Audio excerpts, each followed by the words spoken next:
presented last week, I don't know exactly whether it is the Kenya National Bureau of Statistics that is wrong, or it is the speech, and especially the people who made the speech who didn't have the correct data, Honorable Speaker.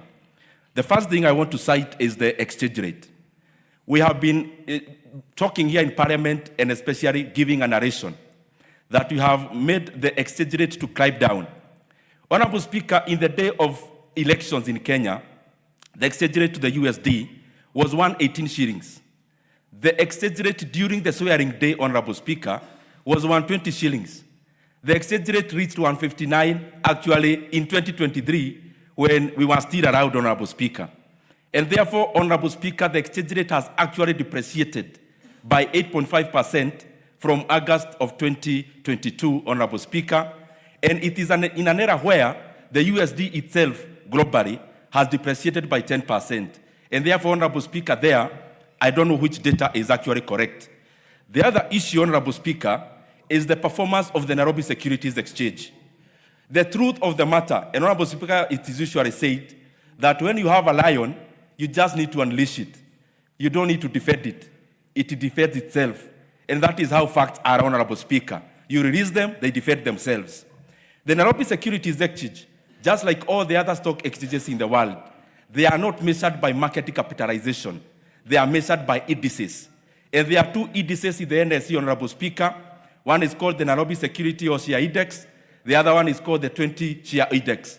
Honorable Speaker, the highest you have seen, and I say so because in the speech, I saw that the Nairobi Securities Exchange is in its all-time high. Honorable Speaker, that is incorrect.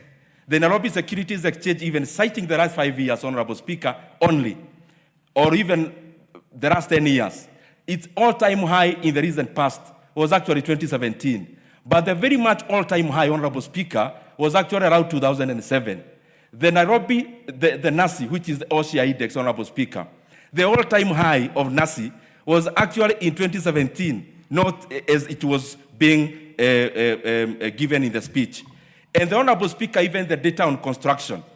If you read the Kenya National Bureau of Statistics, the construction sector in Kenya in the 2024 year, Honorable Speaker, it actually contracted by 2%. The consumption of cement was down by 7.9%.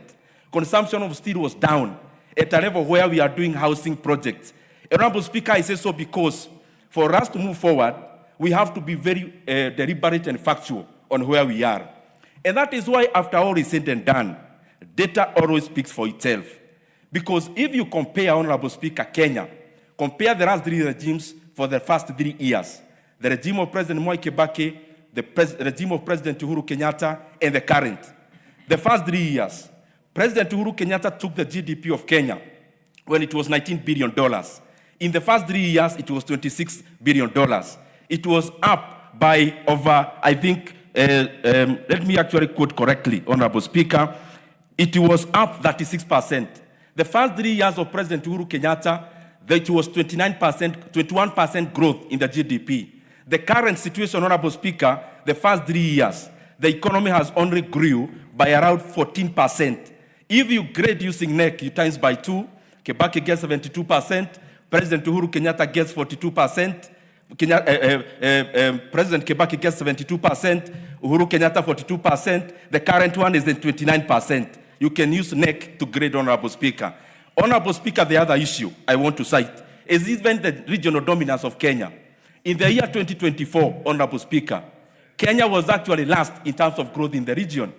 Uganda grew by 6%. Tanzania.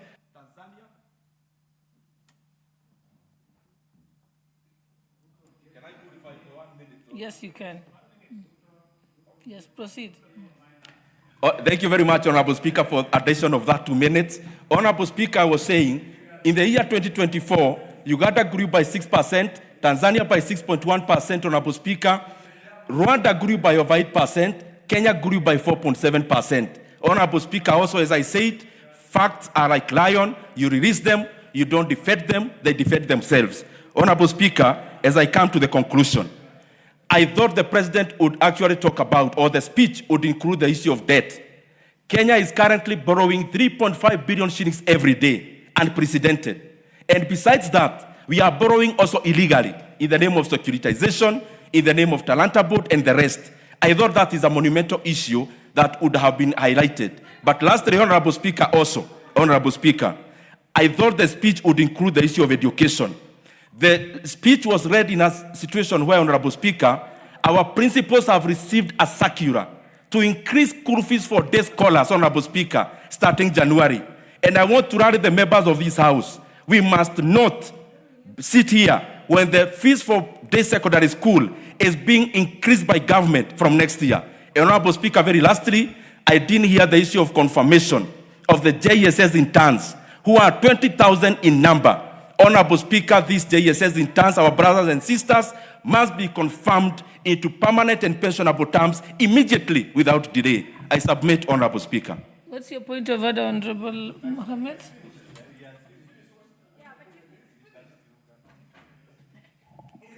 Madam Speaker, though he has already finished, the honorable member was on the floor.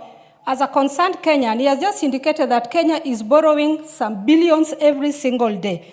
I would like him to tell me today, how did we borrow? Which bank, which institution borrowed us? Because when you are speaking here, we need to tell wananchi the truth, not just lying. You know, that's a story that can burn a country. When you hear your country is borrowing every day, I beseech you to ask him to give me evidence as a Kenyan. How much have we borrowed today? From which institution? Who signed? Where is the money? Please make this clear to us as wananchi wants to know on their behalf as a Migori member of Parliament. Yes, you've made your point. Honorable Ndindi, I'll give you 1 minute. Honorable Speaker, I don't know how to respond because it's hard to respond to such kind of an issue. Honorable Speaker, just advise the member that the data of Kenya is literally available even now in the Central Bank of Kenya. And it is difficult for me to do your job. Currently, as it is, Honorable Speaker, when this government came in, that is how it is, Honorable Member, the debt of Kenya was 8.7 trillion Kenya shillings. As we talk today, the debt of Kenya is over 12.5 trillion Kenya shillings. And therefore, we have borrowed over 3.5 trillion Kenya shillings in a span of less than 3 years.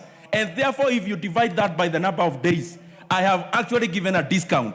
We are borrowing more than 3.5 billion every single day, and that is unpalatable. You have clarified. Thank you. Honorable Didi Rose, I think Honorable Fatuma, everyone is entitled to their opinion. No, everybody is entitled to give their opinion. Honorable Raso, proceed. You're next. You can speak, and you have 10 minutes because you're speaking on behalf of the chairperson of the Committee of Defense and Foreign Relations.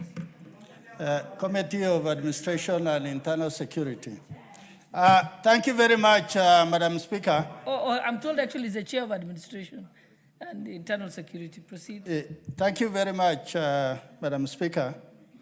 Madam Speaker, I want to welcome Honorable Kirwa back to the House, and we thank God for restoring his health, and we hope you will be back on your feet.